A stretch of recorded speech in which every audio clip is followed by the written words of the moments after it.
नमस्कार बच्चों, वेदा क्लासेस में आपका बहुत बहुत स्वागत है। मैं किरण त्रिपाठी प्रस्तुत कर रही हूँ माता का अंचल पाठ। इसके लेखक हैं शिवपूजन सहाय। इसे संस्मरण शैली में लिखा गया है, मतलब कि फ्लैशबैक में जाकर लिखा गया है। यह पाठ वात्सल्य भाव पर आधारित है। इस पाठ में बच्चों की जो दुनिया रची गई है उसका कालखंड 1930 के आसपास की है। तो चलिए कहानी शुरू करते हैं। लेखक के बचपन का नाम भोलानाथ था।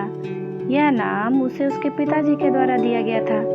भोलानाथ बचपन में अपने पिताजी के अंग लग गया था, यानी कि बहुत ज़्यादा हिल मिल गया था। अपनी माँ के पास तो केवल वह दूध पीने जाता था, अर्थात उसे जब खाने पीने की आवश्यकता होती थी तभी वह अपनी माँ के पास जाता था।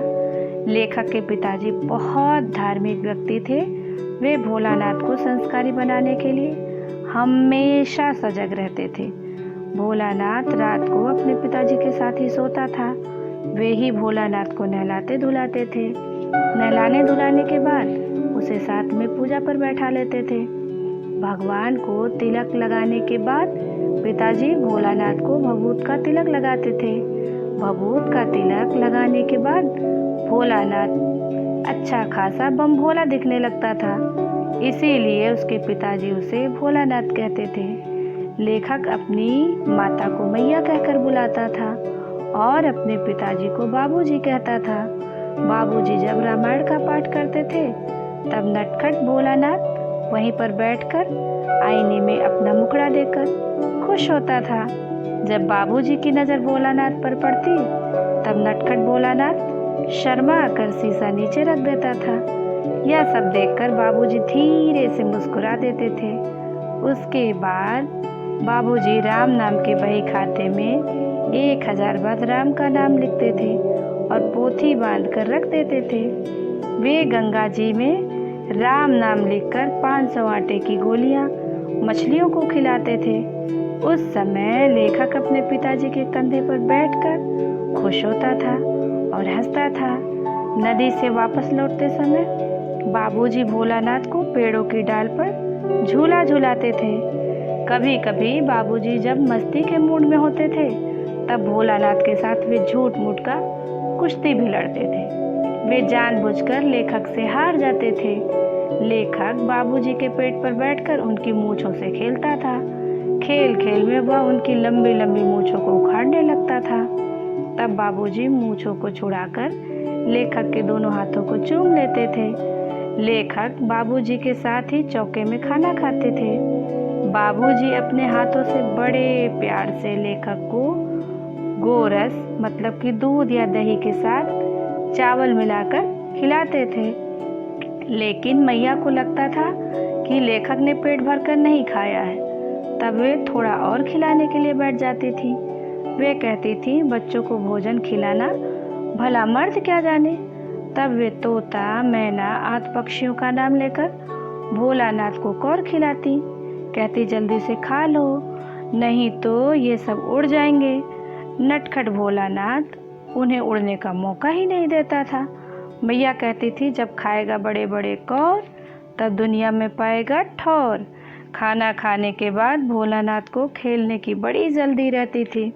वह ऐसे नंग धड़ंग काठ का घोड़ा लेकर उसमें रस्सी बांधकर गली में खेलने निकल जाता था और जब कभी मैया के पकड़ में आ जाता था तब तो उसकी शामत आ जाती थी। वो ढेर सारा तेल भोलानाथ के सिर पर चुपड़ देती थी। उसके बाद बालों में कंघी करके चोटी बनाकर उसमें फूलदार लट्टू बांध देती थी। रंगीन कुर्ता पहनाकर माथे और नाभि पर बिंदी लगा देती थी। लेखक पूरा कन्हैया बनकर बाबूजी की गोद में घर से बाहर आता था।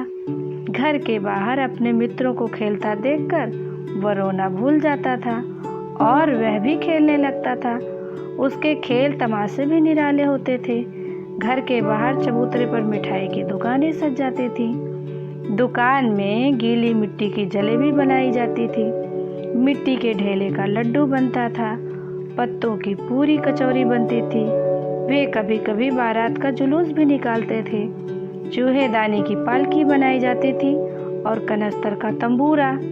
जब इन सब से बच्चे ऊब जाते थे तो खेती करने लगते थे और उसे हाथों हाथ काट भी लेते थे।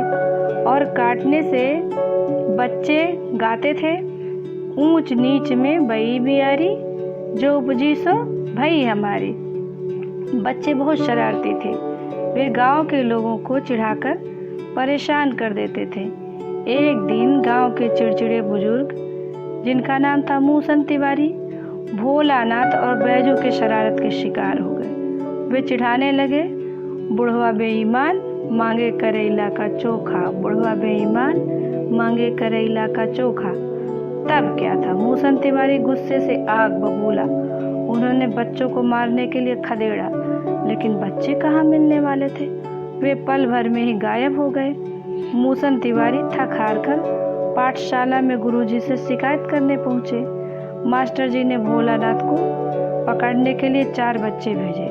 हाथ में आने के बाद गुरुजी ने अच्छी तरह से दोनों की खबर ली। यह बात जब बाबूजी को पता चली तो वे दौड़े दौड़े स्कूल पहुंचे और रोते बिलखते भोलानाथ को घर ले जाने लगे। लेकिन रास्ते में अपने दोस्तों को खेलते कूदते देखकर भोलानाथ रोना धोना भूल जाता है और वह भी उनके साथ खेलने लगता है। एक दिन की बात है, भोलानाथ गांव के एक टीले पर जाकर अपने मित्रों के साथ चूहे के एक बिल में पानी भरने लगा। मगर ये क्या, उसमें से चूहे की जगह एक सांप निकल आया। सांप को देखकर रोते चिल्लाते बच्चे इधर उधर भागने लगे। कोई औंधा गिरा तो कोई चारों खाने चित, किसी का सिर फूटा तो किसी का दांत टूटा। सारे बच्चे गिरते पड़ते अपने घर भागे। जब घबराया हुआ रोता हुआ भोलानाथ घर में घुसा तो वह सीधे अपनी मैया के पास गया। भोलानाथ को इस अवस्था में देखकर मैया भी रोने लगी।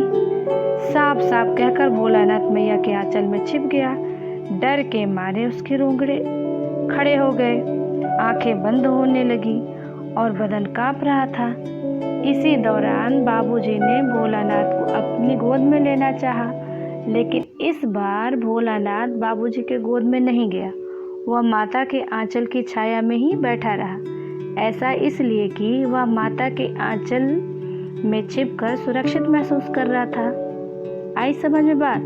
तो इस पाठ के माध्यम से माँ की महत्ता पर प्रकाश डाला गया है। इसी के साथ हमारा यह पाठ समाप्त हुआ। नमस्कार।